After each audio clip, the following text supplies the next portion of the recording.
মিহিরপুর গ্রামে হরিয়া নামে এক মাহুত বাস করত। তার 3টি হাতি ও তাদের বাচ্চারা ছিল।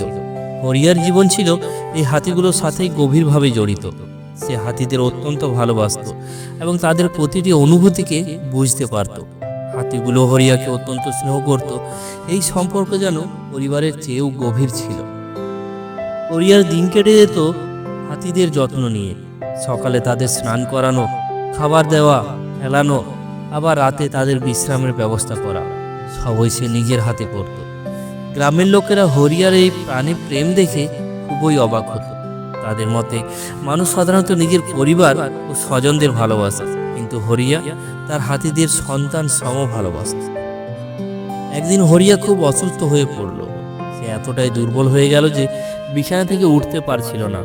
হাতিরা যখন দেখলো যে তাদের প্রিয় হরিয়া উঠছে না, তখন তারা দুশ্চিন্তায় পড়ে গেল। এক বড় হাতি দ্রুত পায়ের শক্তি বাড়িয়ে ছুটে গিয়ে গ্রামের এক পরিচিত বৈদ্যকে নিয়ে এলো। অন্য এক হাতি গাছের জঙ্গলে গিয়ে নানা ধরনের ঔষধি ফল ও গাছের পাতা নিয়ে এলো, যা সাধারণত অসুস্থ অবস্থায় কাজে আসে।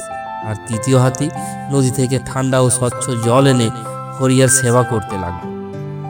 হাতিদের এই ভালোবাসা দেখে গ্রামবাসীরাও অবাক হয়ে গেল। কেউ কখনো ভাবেনি যে পশুরাও এমন গভীর অনুভূতি প্রকাশ করতে পারে।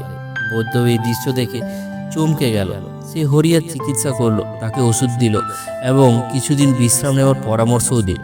হাতিদের অক্লান্ত প্রচেষ্টায় ও বৈদ্যের ওষুধে ধীরে ধীরে হরিয়া সুস্থ হয়ে উঠল। কয়েকদিন পর সে আবার আগের মতে হাতিদের সঙ্গে সময় কাটাতে লাগলো।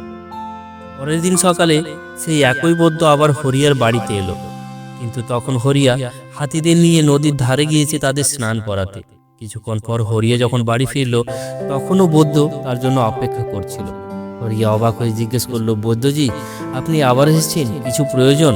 বৈদ্য হাসি মুখে বলল, না না, আমি শুধু তোমার অবস্থা দেখতে এসেছি। তবে তোমার হাতিদের প্রতি ভালোবাসা দেখে আমি অভিভূত।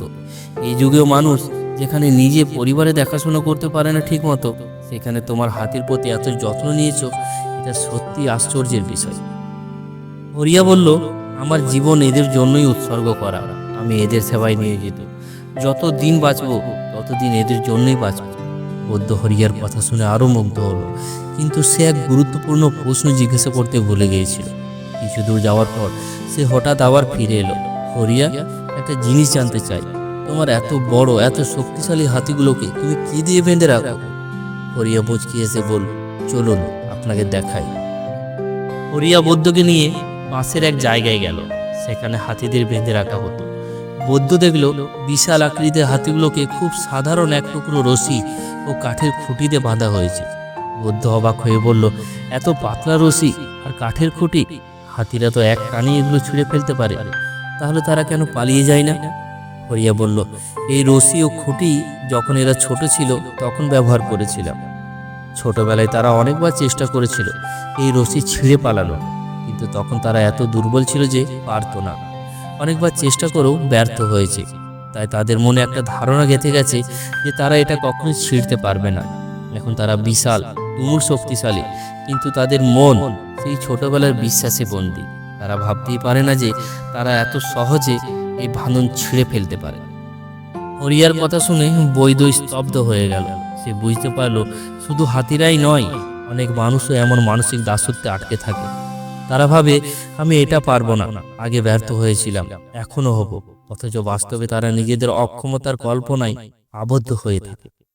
বৈদ্য হরিয়ার কাছ থেকে এই মূল্যবান শিক্ষা নিয়ে বাড়ির পথে রওনা হলো। আর মনে মনে ভাবলো, আজ আমি আরো একবার জীবনে এক নতুন গুরুত্বপূর্ণ পাঠ শিখলাম।